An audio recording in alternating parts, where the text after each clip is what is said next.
mahad leh allihina abuuray mahadda labaad waxaa leh xildhibaanadii sharafta lahaa ee 20ka ii saxiixay mahadda saddexaad waxaa leh guddiga doorashooyinka oo maaragtay doorasho hufan oo xalaal qabanayo oo ummadda maaragtay doorasho gaarsiinayo doorashada si fiican u qabanayo intaas hadaan ka gudbo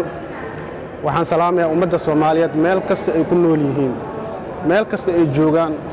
dhammaan waa salaamaya salaanta islaamka ku salaamaya assalaamu calaykum waraxmatullaahi wabarakaatuh maanta waxaan u soo istaagay dana aan ii qaas uma soo istaagin waxaan u soo istaagay wadankayga inaan maaragtay dhibka uu ku jiro 30 sano inaan maaragtay ka saaro oo maaragtay u horseedo nabad iyo horumar iyo cadaalad iyo sinaan inaan u horseero oo shacabka Soomaaliyeed ee dhibban ee wadankooda ku dhibban inaan maaragtay nabad buuxda maaragtay ay helaan ay ku noolaadaan arintaas maaragtay u soo istaagay insha Allah waana ku guuleysanaa doorashada ilaa idinkiis waa ku guuleysan doonaa ummadda Soomaaliyeed ilaa idinkiis waxa hadda ka bilaado nabad buuxda ay helayaan oo buuxda ay ku noolaan doonaan waxyaabaha dhibaatada ugu horeysa waxaan ka qaban doono waxa kamid ah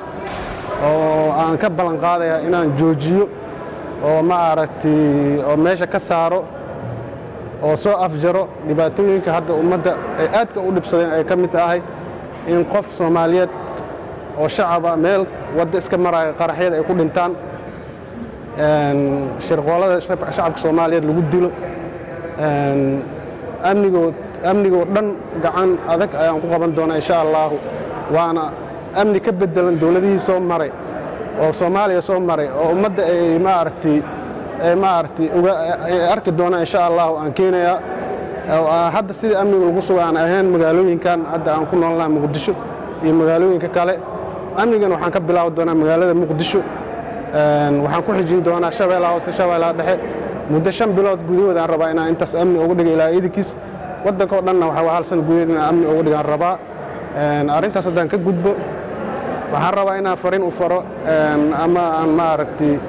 aan u sheego xildhibaanada sharafta leh ee Soomaaliyeed in maaragtay shacabka Soomaaliyeed ay dhiban yihiin ay u baahan yihiin wax dhibka ka saaro ee dhibkii ku daahay waxa kale u sheegaya maaragtay caruurta Soomaaliyeed 40% in ka badan inay wax barasho la'aan tahay dadka aysan nolol haysanin aysan amni haysanin oo dhinac kasta ay ka dhiban yihiin marka waa inay maaragtay ay fiiriyaan dadkaas dhiban ee eheladooda ah